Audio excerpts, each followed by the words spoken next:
Mathematics. Good morning प्यारे बच्चों। आज हम डिस्कस करने जा रहे हैं क्लास 7 की 8th वर्कशीट। तो इसमें आइए देखते हैं क्या है। इसमें है बच्चों, आपको कुछ बंद आकृति और खुली आकृतियाँ दिखाई दे रही हैं। तो ये तो आप देख के ही समझ सकते हैं, ये जहाँ से शुरू हुई है फिर वहीं पे ख़त्म हुई है, तो ये बंद आकृतियाँ हैं। और जो ये यहाँ पर आधे में ही छूट गई, ये कैसी आकृतियाँ हैं? खुली आकृतियाँ। जैसे ये है, ये खुली आकृति है। इनको तो आप देख के समझ गए हैं। आगे चलें। जो किसी पेंसिल को, जब हम किसी आकृति को बनाते हैं, अगर हम पेंसिल को उठाते नहीं हैं तो बंद आकृति बनती है, और अगर हम पेंसिल को उठा देते हैं तो खुली आकृति बनती है। तो ये पहला क्वेश्चन है आपको, रेखाखंडों से बनी 5 बंद आकृतियाँ बनाइए। तो यहाँ पे ध्यान रखना है बच्चों, 2 तरीके की रेखा होती है। एक होती सरल रेखा जो बिल्कुल सीधी होती है, ए से बी तक आप जिसको स्केल की सहायता से बनाते हैं, इसको हम कहते हैं सरल रेखा।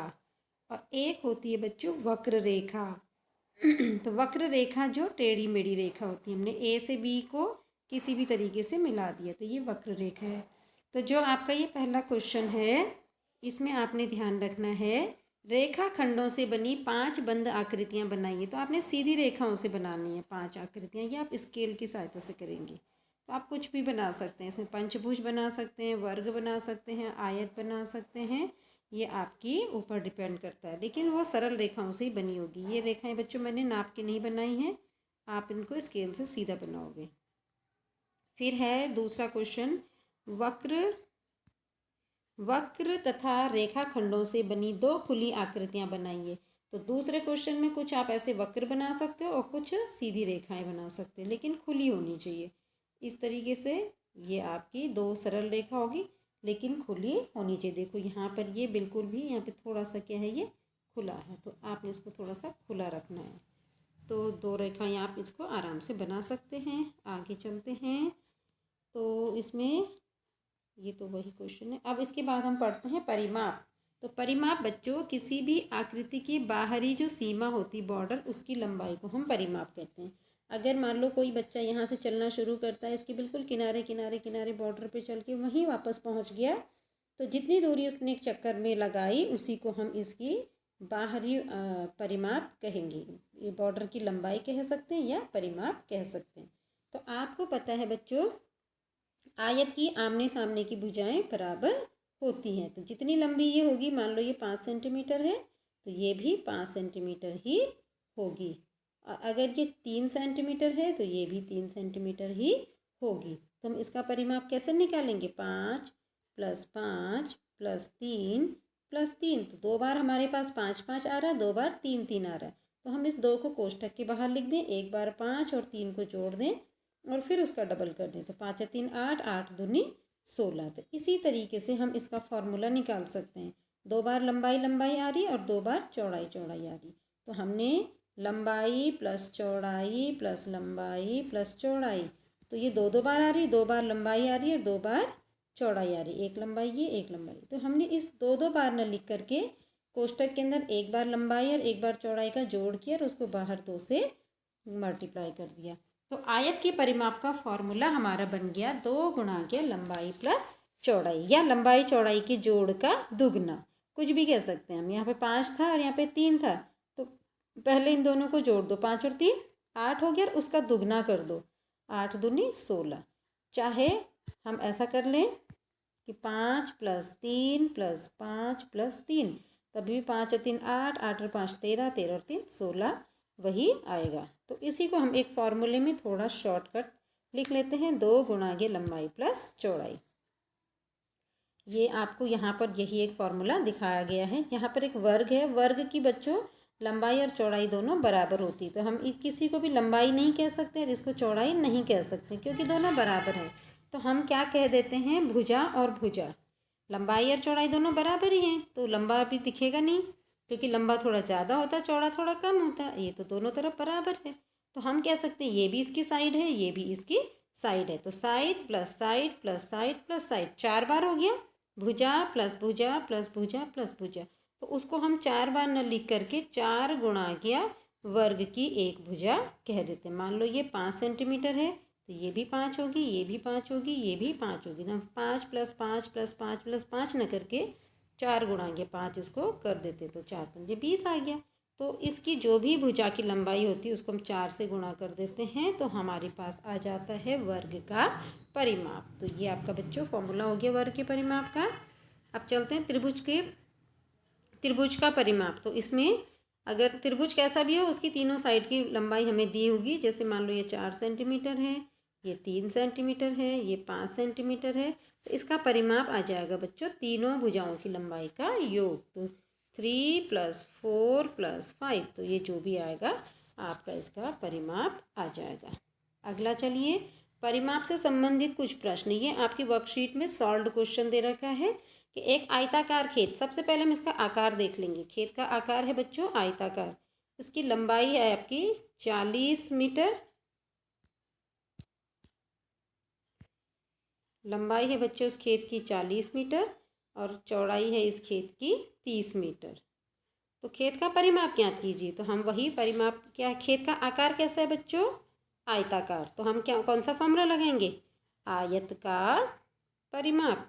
तो आयत का परिमाप बराबर होता है क्या होता है 2 लंबाई प्लस चौड़ाई। इसको कभी कभी हम 2L + B भी कह देते हैं। अब हम क्या करेंगे यहाँ पे 2 की जगह तो 2 ही रखेंगे। 2 की जगह हमने ये 2 रख दिया, ब्रैकेट में लंबाई की जगह पे हमने रख दिया है 40 और प्लस चौड़ाई की जगह पे हमने रख दिया है 30।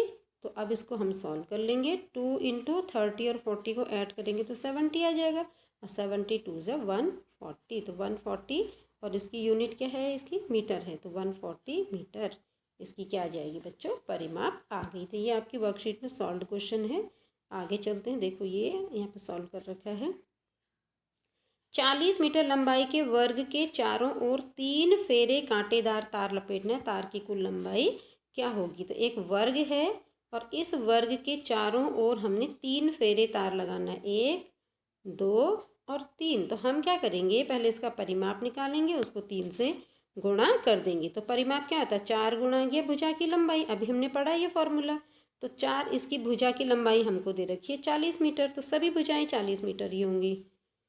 तो सभी भुजाएं इसकी 40 मीटर होंगी। तो इसका हमने भी फॉर्मूला पढ़ा था 4 गुणा ये भुजा, तो 4 गुणा 40 160 और 3 फेरे लगाने हैं तो 160 को 3 से गुणा कर देंगे। तो इसका आंसर आ जाएगा हमारा 160 गुणा गया 3, तो 16 × 48 और 0, ये इसका क्या जाएगा इतना मीटर लंबा तार लगेगा। तो ये इसका आंसर आ जाएगा। अगले क्वेश्चन में चलिए, निम्नलिखित आकृति का परिमाप ज्ञात कीजिए। अब बच्चों ये ना वर्ग है ना आयत है, ये एक टेढ़ी मेढ़ी आकृति है लेकिन बंद आकृति है। तो हम क्या करेंगे इसकी सभी भुजाओं की लंबाई को जोड़ देंगे, वही इसका क्या आ जाएगा परिमाप। तो हमारा आंसर हो जाएगा, देखो यहाँ से शुरू किया है 5 + 2 + 3 + 4 + 5 + 4। तो ये देखो ये उन्होंने यहाँ पे सॉल्व करके दे रखा है 23 इसका आंसर आ रहा है। तो आप समझ गए सभी को जोड़ देना है। इसी तरीके से ये आकृति बच्चों आपकी प्रैक्टिस के लिए इस वर्कशीट में दे रखी है। तो अब आप इसको I think you can do it easily. तो आपने क्या करना है यहाँ से शुरू कर लो।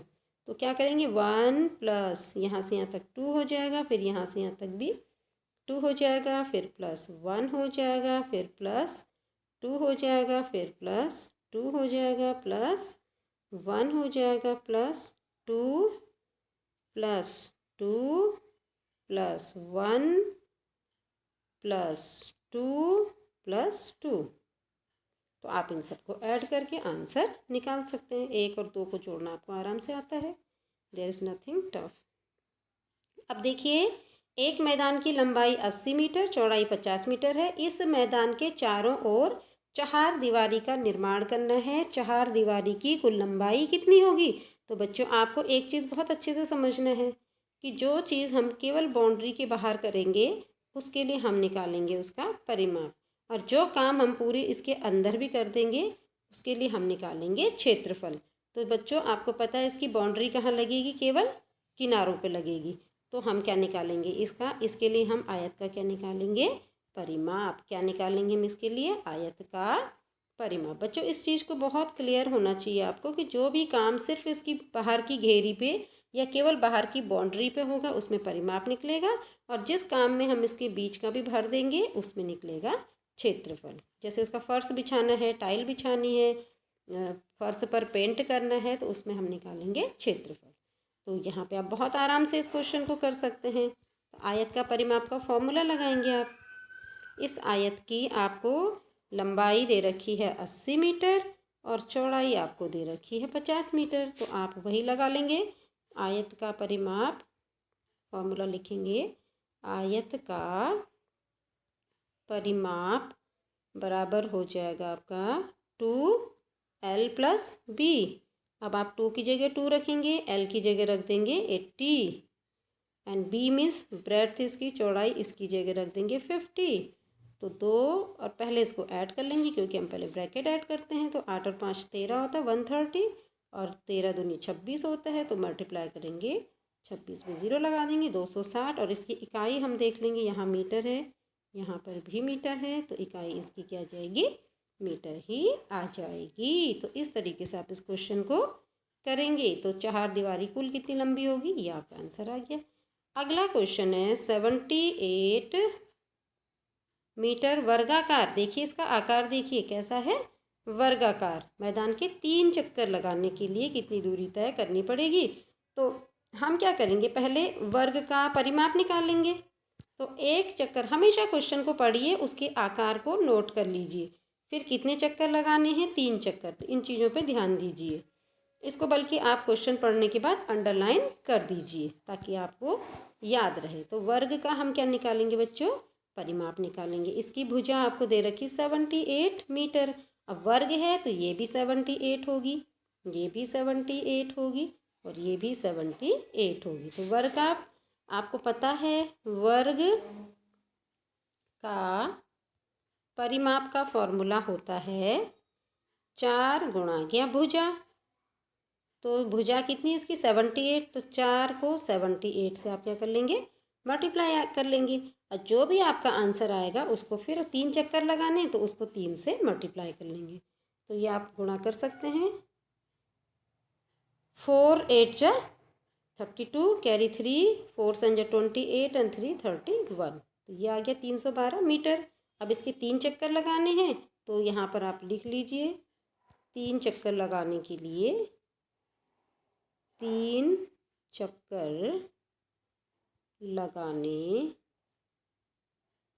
के लिए कितनी दूरी के लिए कितनी दूरी तय करनी पड़ेगी, 312 को मल्टीप्लाई कर देंगे 3 से। तो आप कर सकते हैं 3 2 जा 6, 3 1 जा 3, 3 3 जा 9 मीटर दूरी तय करनी पड़ेगी। ये आप आराम से लिख सकते हैं।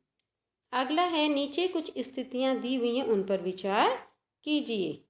5 मीटर चौड़े व 3 मीटर लंबे आंगन में सीमेंट का फर्श डालना है। तो अब आप बताइए बच्चों, फर्श किनारी किनारी बाउंड्री पे पड़ेगा या बीच में भी पड़ेगा। तो फर्श कैसा होगा, केवल किनारी पे लगेगा या फर्श उसके बीच के भाग को भी पूरा ढक लेगा, बीच के भाग को भी ढक लेगा। तो इसके लिए हम क्या निकालेंगे, इसका क्षेत्रफल। तो ये इसीलिए दे रखा ताकि आपका कॉन्सेप्ट क्लियर हो जाए। 4 मीटर लंबे 3 मीटर चौड़े कमरे के फर्श को पूरे ढकते हुए कारपेट बिछाना है। कारपेट मीन्स कालीन, पूरा ढक देना है। तो बच्चों जो कालीन बिछेगा वो केवल बाउंड्री पे बिछेगा या उसके बीच में बिछेगा, बीच में आएगा। तो हमें इसके लिए भी क्या निकालना पड़ेगा, इसका क्षेत्रफल। जिसमें पूरा एरिया कवर हो जाता है उसमें हम निकालते हैं क्षेत्रफल। इसी तरीके से घर के सामने 6 मीटर भुजा वाले वर्गाकार खेत में घास लगानी है। तो एक घर है किसी का, ये कोई घर है, उस घर के आगे कुछ ज़मीन है, उसमें एक वर्ग बनाना है 6 मीटर भुजा का। और इस वर्ग में क्या लगानी है बच्चों, घास लगानी है। तो अब आप बताइए, घास केवल बाउंड्री पे लगेगी या पूरे हिस्से को कवर करेगी, पूरे हिस्से को कवर करेगी। तो यहाँ पर भी हमें क्या निकालना पड़ेगा, इसका क्षेत्रफल। इसीलिए ये तुम्हें कुछ स्थितियाँ दे रखी थी ताकि आप क्षेत्रफल निकाल सकें। उपरोक्त उदाहरणों में दी गई सीमा के अंतर्गत समस्त क्षेत्र में कुछ न कुछ कार्य करना है। दी गई सीमा के अंतर्गत समस्त क्षेत्र की माप को ही क्षेत्रफल कहते हैं। तो हमें यहाँ पे देखो क्षेत्रफल की परिभाषा भी मिल गई। अब क्षेत्रफल को बच्चों कैसे नापते हैं, परिमाप की तो इकाई, क्योंकि वो लंबाई है, चाहे हम किधर भी घूम के चले, लेकिन चले हम सीधे एक ही डायरेक्शन में, लंबाई में ही चले। तो बच्चों परिमाप की इकाई होती है मीटर या सेंटीमीटर या जिसमें भी आपको नाप रखा है। तो परिमाप की इकाई तो क्या हो जाएगी, मीटर या सेंटीमीटर, जो भी आपको फुट, इंच, सेंटीमीटर, मिलीमीटर जिसमें भी आपको दे रखा, तो सिंपल वही हो जाएगी। लेकिन क्षेत्रफल में क्या हो जाएगा, लंबाई और चौड़ाई गुणा हो जाएंगी। तो हम क्या करेंगे, इसका क्षेत्रफल हो जाएगा 4 गुणा गया 3, तो ये 12 क्या हो जाएगा सेंटीमीटर स्क्वायर। तो इसके लिए आपको एक गतिविधि दे रखी है, आपने 4 सेंटीमीटर लंबा और 3 सेंटीमीटर चौड़ा एक गत्ते का टुकड़ा काट के ऐसे बनाना है।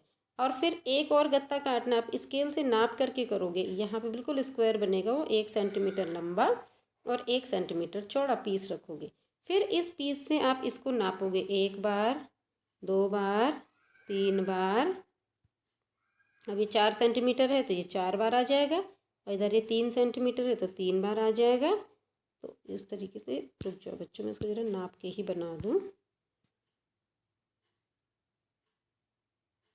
ये 4 सेंटीमीटर है तो इसमें इधर से 4 बार आ जाएगा और इधर से 3 बार आ जाएगा, 1 सेंटीमीटर का वर्ग। तो ये कितने वर्ग आ जाएंगे इसमें, 1, 2, 3, 4, 5, 6, 7, 8, 9, 10, 11, 12। तो ये छोटा वाला वर्ग इसमें 12 बार आ जाएगा। तो इसका क्षेत्रफल हो जाएगा 12। अभी 1 सेंटीमीटर का वर्ग है तो इसका क्षेत्रफल हो जाएगा 12 वर्ग सेमी। तो वर्ग सेंटीमीटर का मतलब हो गया इसके अंदर 1 सेंटीमीटर के 12 वर्ग आ चुके हैं। तो इसको कहेंगे हम 1 वर्ग सेंटीमीटर, 1 स्क्वायर सेंटीमीटर। तो ये 12 बार आ गए, तो इसकी इकाई हो जाएगी 12 वर्ग सेंटीमीटर। तो बच्चों इस एक्टिविटी को ज़रूर करके देखना, तभी आपको ये अच्छे से समझ में आएगा। इसके बाद है आयत का क्षेत्रफल। तो आयत का जो क्षेत्रफल होता है वो होता है लंबाई गुणा गया चौड़ाई, और वर्ग का क्षेत्रफल होता है भुजा का वर्ग। क्योंकि फिर वही बात आ जाएगी जो आयत में आई थी, इसको हम लंबाई कहेंगे, इसको चौड़ाई कहेंगे। तो इसका जो क्षेत्रफल होगा, तो क्षेत्रफल हो जाएगा इसका लंबाई गुणा गया चौड़ाई। इसको हम L/B भी कहते हैं, इसको लेंथ और ब्रेड्थ भी कहते हैं। अब जब हम वर्ग की बात करेंगे तो वर्ग की लंबाई और चौड़ाई दोनों बराबर आ जाएंगी। तो हम वर्ग का क्षेत्रफल में लंबाई गुणा चौड़ाई नहीं कह पाएंगे क्योंकि दोनों बराबर हैं, तो हम कह देंगे भुजा गुणा गया भुजा। तो भुजा को भुजा से गुणा करके हम क्या लिख देंगे, 2 बार गुणा हो रहा है तो हम कह देंगे भुजा का वर्ग। इसीलिए हम इसको भुजा का वर्ग फॉर्मूला कह देते हैं। तो वर्ग का क्षेत्रफल हो जाता है बच्चों भुजा का वर्ग या भुजा गुणा भुजा, क्योंकि इसकी लंबाई भी भुजा ही है और चौड़ाई भी एक भुजा है। अब इसमें एक एग्जाम्पल आपको सॉल्व करके दिखा रखा है। एक आयताकार आंगन जिसकी लंबाई 15 मीटर चौड़ाई 6 मीटर है में फर्श डालना है। अब बच्चों फर्श क्या हो जाएगा, पूरे आंगन को कवर करेगा। तो हम इसका परिमाप नहीं निकालेंगे बल्कि क्या निकालेंगे, क्षेत्रफल। यहाँ पे बच्चों चित्र ज़रूर बना लिया करो जब भी आप क्वेश्चन को करते हो, ताकि आपका कॉन्सेप्ट क्लियर हो जाए। तो यदि फर्श डालने का खर्चा 100 रुपया प्रति वर्ग मीटर है तो फर्श डालने में कुल व्यय ज्ञात कीजिए। तो हम पहले क्या निकालेंगे, इस फर्श का क्षेत्रफल निकाल देंगे। तो क्षेत्रफल आपको पता है लंबाई गुणा क्षेत्रफल बराबर हो जाता है आपका लंबाई गुणा चौड़ाई। आप इंग्लिश में भी इसको लिख सकते हैं L/B। तो लंबाई की जगह आप 15 लिख देंगे, चौड़ाई की जगह 6 लिख देंगे, तो ये आ जाएगा आपका 90 वर्ग सेंटीमीटर। मीटर में है तो वर्ग मीटर आ जाएगा, वर्ग मीटर आ जाएगा। तो 90 वर्ग मीटर इसका पूरा ये क्षेत्रफल आ गया जो इस बाउंड्री के अंदर कवर है। अब 1 वर्ग मीटर का तो हमें खर्चा देना पड़ रहा है 100 रुपया। इतना 1 मीटर लंबा 1 मीटर चौड़ा, इतने एरिया का 100 है। तो एक का जब हमें मान पता है 1 वर्ग मीटर का, तो इसी तरीके से इसमें पूरे 90 वर्ग बनेंगे। तो 90 का कितना हो जाएगा, एक का जो भी मान है उसको 90 से गुणा कर देंगे तो खर्च हमारा आ जाएगा। तो लागत या व्यय या खर्च एक ही बात होती है। तो व्यय आ जाएगा हमारा 90 को हम मल्टीप्लाई कर देंगे 100 से। इकाइयों पे ज़रूर ध्यान दे लेना, यहाँ पे मीटर है, यहाँ पे मीटर है, यहाँ पे मीटर है, तो फिर कोई दिक्कत नहीं है। तो हम इसको 90 से गुणा कर देंगे तो 0 0 3 तो 0 है और 9 एकम 9। इस तरीके से हम इतने रुपए खर्चा उसका आ गया है। इस तरीके से इस क्वेश्चन को सॉल्व करेंगे। अगला चलें, एक वर्गाकार खेत में जिसकी भुजा 20 मीटर है एक बगीचा विकसित करना है। 80 रुपया प्रति वर्ग मीटर की दर से इस बगीचे को विकसित करने का व्यय क्या होगा। तो सेम क्वेश्चन आ गया। एक वर्ग है, इसकी एक भुजा है 20 मीटर, तो इसका क्षेत्रफल कितना हो जाएगा। तो आपको पता है वर्ग का क्षेत्रफल होता है भुजा का वर्ग, साइड का square. Area of square is equal to side into side, side square. तो 20 इंटू 20 तो कितना हो जाएगा, 2 2 ज़ा 4 और 2 0 हो गए। यार इसकी यूनिट हम देख लेते हैं, मीटर है तो मीटर स्क्वायर हो जाएगा। अब इसमें खर्चा कितना है प्रति वर्ग मीटर। एक वर्ग मीटर का खर्चा है 80, तो 400 वर्ग मीटर का कम होगा या ज़्यादा होगा, ओबियसली ज़्यादा होगा। तो हम 400 वर्ग मीटर का खर्चा निकालने के लिए 400 को 80 से मल्टीप्लाई कर देंगे। तो हमारा नीचे से हम लिख लेंगे 400 वर्ग मीटर का व्यय बराबर हो जाएगा 400 गुणा किया 80। तो आपको पता है 2 0 यहाँ है, 1 0 यहाँ है, टोटल 0 3 हो गया, 8 चौको 32 हो गया। तो इस तरीके से हमारा ये आंसर रुपए में आ गया। अगला क्वेश्चन चलें। एक कमरे के फर्श की लंबाई 4 मीटर और चौड़ाई 3 मीटर है, तो फर्श का क्षेत्रफल ज्ञात कीजिए। तो सिंपल हो गया, 3 चौको 12। यदि फर्श डालने की दर 120 है तो फर्श डालने का कुल व्यय ज्ञात कीजिए। तो 120 को 12 से गुणा कर देंगे। तो ये वाला क्वेश्चन आप अपने आप से कर सकते हैं। इसके आगे एक क्वेश्चन और है, इसमें वर्गाकार खेत है, उसमें भी घास बिछाने का खर्चा आप इसी तरीके से निकालेंगे। अब हम चलते हैं त्रिभुज के क्षेत्रफल की ओर। तो बच्चों त्रिभुज का क्षेत्रफल होता है 1/2 आधार को हम ऊंचाई से गुणा कर देते हैं। 1/2 आधार गुणा ऊंचाई 1/2 BH। बी इसकी बेस की लंबाई हो जाएगी और एच इसकी ऊंचाई हो जाती है। बच्चों इसमें ध्यान देने वाली बात है कि जो किसी को भी हम आधार ले सकते हैं, जो ऊंचाई होगी वो आधार के साथ 90 डिग्री का कोण बनाएगी। तो बच्चों 3 तरीके के हमारे पास ट्रायंगल्स होते हैं, न्यूनकोण त्रिभुज, समकोण त्रिभुज और अधिकोण त्रिभुज। तो यहाँ से हमने 90 डिग्री का इसके वर्टेक्स शीर्ष से हमने 90 डिग्री का लाइन डाली, तो ये 90 डिग्री कोण, तो इसकी जितनी भी ऊंचाई, जितनी भी ये लंबाई होगी, ये इसकी त्रिभुज की ऊंचाई हो जाएगी। 90 वाले में तो ये इसकी ऊंचाई हो जाएगी। और जो 190 से ऊपर जो अधिकोण बनता है, इसकी ऊंचाई बच्चों बाहर की तरफ चली जाएगी। तो यहाँ पे हम 90 डिग्री का कोण बनाती हुई एक लाइन खींच लेंगे। इसको थोड़ा बाहर की तरफ आगे को बढ़ाना पड़ जाता है। या फिर अगर हम इसका आधार ये वाली भुजा मान रहे हैं, दूसरी तरीके से समझिए, अगर हमने ये वाली भुजा को आधार माना तो हम इस शीर्ष से 90 डिग्री का कोण बनाती हुई एक लाइन खींच लेंगे। तो इस लाइन की जो लंबाई होगी वो इसका ऊंचाई कहलाएगी। तब ये आधार ये हो जाएगी, नीचे वाली आधार हो जाएगी, ये ऊंचाई हो जाएगी। पिछले केस में हमने आधार इसको माना था, तो ऊंचाई के लिए हमने इसको थोड़ा सा आगे बढ़ाया, इसको भी आगे बढ़ाया। यहाँ पे 90 डिग्री का कोण खींचते एक लाइन खींची, तो आधार इसका यहाँ से यहाँ तक हो गया और ऊंचाई इसकी यहाँ से यहाँ तक ऊंचाई इसकी हो जाएगी। इसको हम B मान लेंगे और इसको हम H मान लेंगे। तो इस तरीके से हमें इस वाले त्रिभुज में ध्यान देना पड़ेगा। तो त्रिभुज की जो कुछ नहीं है, त्रिभुज की जो हाइट होती है बस शीर्ष से किसी भी भुजा पे हम एक लंब डाल देंगे, तो जिस पे लंब डाला वो आधार हो जाएगी, लंब की ऊंचाई हाइट हो जाएगी। तो इसमें दे रखा है एक त्रिभुज के आधार की लंबाई 10 सेंटीमीटर, इसकी ऊंचाई 6 सेंटीमीटर। तो क्षेत्रफल ज्ञात कीजिए। तो बहुत सिंपल सा हो गया, 1/2 आधार गुणा ऊंचाई। 1/2 तो ये फार्मूले से आ गया। आधार की जगह पे हमने 10 रख दिया, ऊंचाई की जगह 6 रख दिया। अब हम इसको क्या करेंगे, सॉल्व कर लेंगे। 2 से हमने 10 को काट दिया, 5 5 6 30। देखो यूनिट वर्ग सेंटीमीटर है, हमेशा क्षेत्रफल की इकाई वर्ग में ही आती है। अब इसमें एक क्वेश्चन आपके लिए, आधार दे रखा, ऊंचाई दे रखा, अब इसका क्षेत्रफल आप ऐसे ही करेंगे। 1/2 गुणा गया आधार कितना है 15 और गुणा गया ऊंचाई है 8। तो 2 से 8 को काट लेंगे, 2 1 2, 2 4 8 और 15 4 60। और इसकी सेंटीमीटर है तो सेंटीमीटर स्क्वायर इसकी यूनिट आ जाएगी।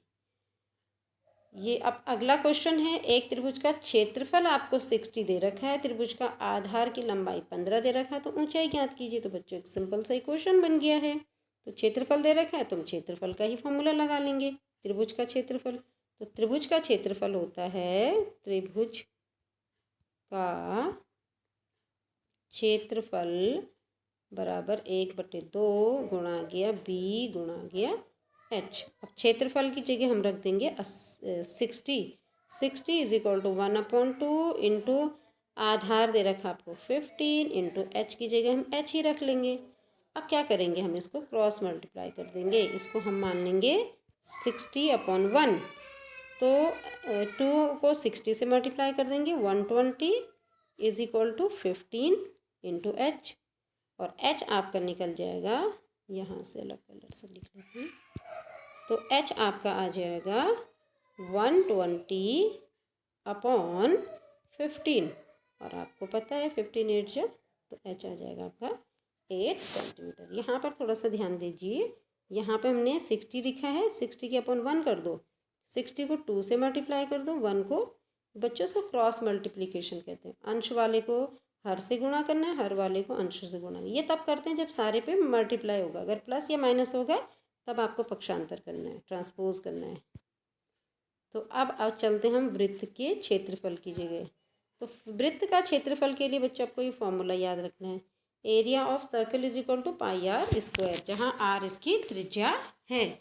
अब इसको कैसे यूज़ करते हैं इस फॉर्मूले को, एक वृत्त है जिसकी त्रिज्या आपको दे रखी है 7 सेंटीमीटर, तो इसका जो एरिया होगा, ये पूरा जो कवर करके क्षेत्रफल बनाएगा, तो वो होगा, यहाँ पे इन्होंने फॉर्मूला लगा रखा है, वृत्त का क्षेत्रफल बराबर पाई आर स्क्वायर। अब पाई की वैल्यू होती है बच्चों 22/7, और आर आपको दे रखा है यहाँ पे 7 सेंटीमीटर। अब स्क्वायर है तो इसका मतलब हो जाएगा 7 गुणा गया 7। अब इसको हम सॉल्व कर लेते हैं, 7 से 7 को कैंसिल आउट कर लेंगे, और 22 को 7 से मल्टीप्लाई कर लेंगे, 142, और हमें ये इकाई सेंटीमीटर में दे रखी है, तो हमारा आंसर भी सेंटीमीटर स्क्वायर में आ जाएगा। आपको पता है कि एरिया की जो इकाई होती है वर्ग इकाई होती है, वर्ग उसमें ज़रूर होता है। अब आपके पास एक क्वेश्चन है 14 नंबर का, वेरी इंटरेस्टिंग क्वेश्चन। 14 सेंटीमीटर त्रिज्या वाले एक वृत्ताकार गत्ते की सीट में 3.5 सेंटीमीटर त्रिज्या वाले दो वृत्तों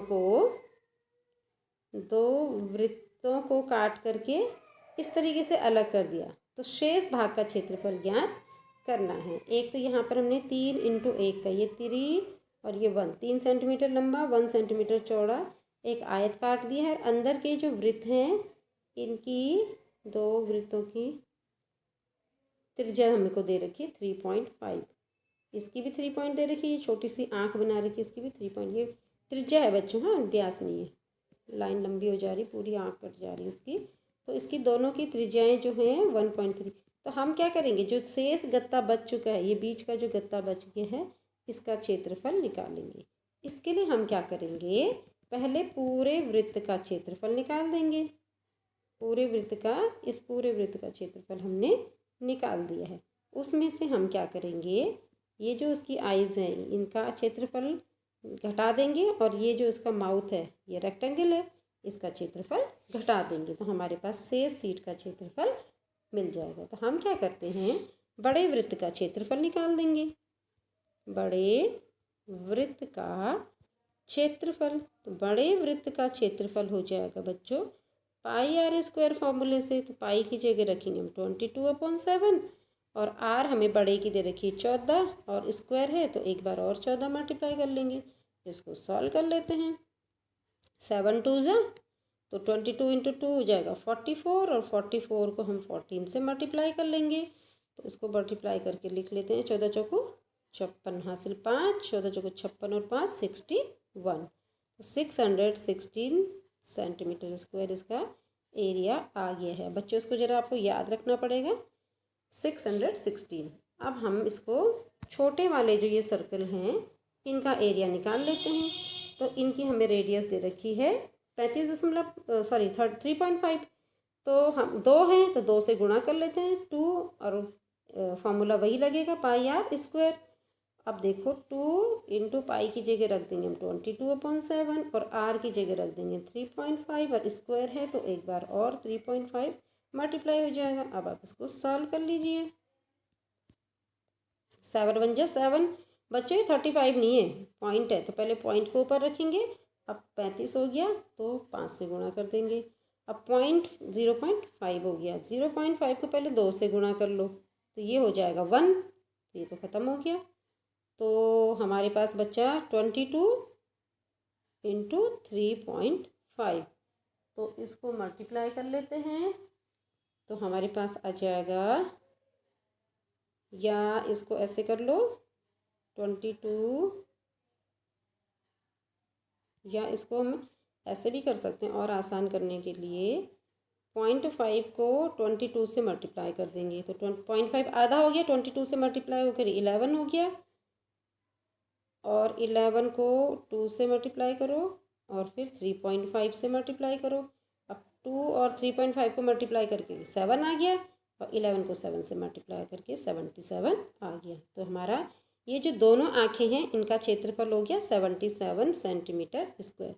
आपको इसको भी याद रखना है, पहले वाला हमारा था 616, अब आ गया 77, और जो बीच में इसका माउथ है ये 3 लंबा और 1 चौड़ा है तो 3 एकम 3, तो इसको और इसको क्या कर देंगे, हम माइनस कर देंगे। तो 616 में से 77 और 3 को हम घटा देंगे तो हमारा आंसर आ जाएगा। तो शेष क्षेत्रफल हो जाएगा हमारा, शेष गत्ते का क्षेत्रफल हो जाएगा हमारा 616 माइनस 77 और माइनस 3, तो इसको हम कर सकते हैं 6 माइनस 72, और आप इसको आराम से घटा सकते हैं, ये आप कर सकते हैं।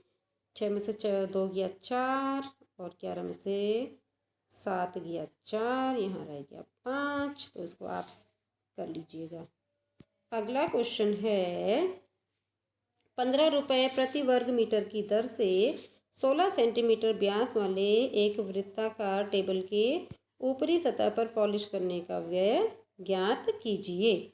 तो बच्चों सेम क्वेश्चन है, एक ये क्या है, टेबल है जो वृत्ताकार है, उसकी ऊपरी सतह पर पॉलिश कराना है। इसकी हमें त्रिज्या दे रखी है 1.7 सेंटीमीटर। तो हमने क्या निकालना है, इसका क्षेत्रफल निकालना है। अब यहाँ पर बच्चों जो 7 से कट जाती त्रिज्या तो वहाँ पे 22/7 रख लेते हैं, और जहाँ पे त्रिज्या 7 से नहीं कटती तो वहाँ पे पाई का मान 3.14 रख लेते हैं। दोनों वैल्यू सेम है, एक फ्रैक्शन में है एक डेसिमल में, तो हम फिर वही लगाएंगे। यहाँ पे आप लिख लीजिएगा वृत्त का क्षेत्रफल, मैं डायरेक्ट लिख दे रही हूँ पाई आर स्क्वायर। पाई की जगह पे यहाँ पे उसने बोल भी रखा है हमें कि 3.14 लीजिए, तो हम यही लेंगे। आर की जगह 1.6, अब स्क्वायर है तो इंटू 1.6, तो आप इसको कर लीजिएगा। 3.14 इंटू 1.6 हो जाएगा 2.56। बच्चों यहाँ पे 2 अंक पहले दशमलव आएगा, 1 अंक इसका एक अंक इसका, तो 2.56 हो जाएगा। अब आप इसको मल्टीप्लाई करके आंसर निकाल सकते हैं, और उसके बाद जो आंसर आएगा बच्चों उसको 15 से आपने मल्टीप्लाई करना है। तो आप इसको मल्टीप्लाई करके देख लीजिए कितना आंसर आता है, और उसके बाद आंसर को आप 15 से फिर दर निकालने के लिए गुणा कर सकते हैं। तो दिस इज़ फॉर यू। अच्छा, निम्न वृत्तों के क्षेत्रफल ज्ञात कीजिए। इसकी त्रिज्या दे रखी है, देखो इसमें 14 है, 7 से कट जाएगा तो 22/7 लेंगे। व्यास ये वाला आप आराम से कर सकते हैं, इसको मैं थोड़ा सा बता दूं। इसका व्यास 49 है, तो त्रिज्या जो होती है हमेशा व्यास की आधी होती है, तो इसकी त्रिज्या हो जाएगी 49/2। तो इसका जो क्षेत्रफल होगा वो कितना हो जाएगा, क्षेत्रफल हो जाएगा पाई आर स्क्वायर। तो पाई की जगह हम ले लेंगे 22/7, 22/7, और आर की जगह हम लेंगे 49/2, और स्क्वायर है तो एक बार और गुणा होगा 49/2। अब इसको काट लीजिए आप, 7 1 जा 7, 7 7 जा 49, और अब फिर 2 से काटिए, 2 एकम 2, और यहाँ जाएगा 11, अब रह गया नीचे 1 2। तो अब आप क्या करेंगे, 11 को 7 से मल्टीप्लाई करेंगे 77 आएगा, और 77 को 49 से मल्टीप्लाई करेंगे और फिर 2 से भाग देंगे। तो इसको ज़रा फिर से देख लीजिए, इस वाले क्वेश्चन में आर हो जाएगी आपकी 49/2, और इसका क्षेत्रफल हो जाएगा pi r square, this is equal to 22/7 into r की जगह आ जाएगा 49/2 इंटू 49/2। अब आप इसको कैंसिल कैसे करेंगे, क्योंकि सारे मल्टीप्लाई हैं, 7 1 जा 7, 7 7 जा 49, 2 1 जा 2, 2 एकम 2, 2 एकम 2, 11 हो गया। अब आप क्या करोगे, 11, 7 और 49 को मल्टीप्लाई करोगे तो 7 नंबर 63, कैरी बचा 6, 7 चौको 28 और 6 34। इन दोनों को मैंने मल्टीप्लाई कर दिया और ये आ गया आपका इतना। इसको गुणा कर दीजिए आप 11 से अपॉन 2, ये वाला 2 अपॉन में ये वाला 2 रह जाएगा। अब आप इसको फिर से मल्टीप्लाई करें। 11 दूसरे कलर से लिख लूँ मैं, तो 11 तियाँ 33 का 3 3 बचा, 11 चौको 44 और 3 7 4 बचा, 11 33 और 4 37। इसको आप 2 से भाग दे दीजिए तो तुम्हारा आंसर आ जाएगा। तो this is all about your worksheet number 8। Now we will meet in the next worksheet. Till then, take care. Goodbye.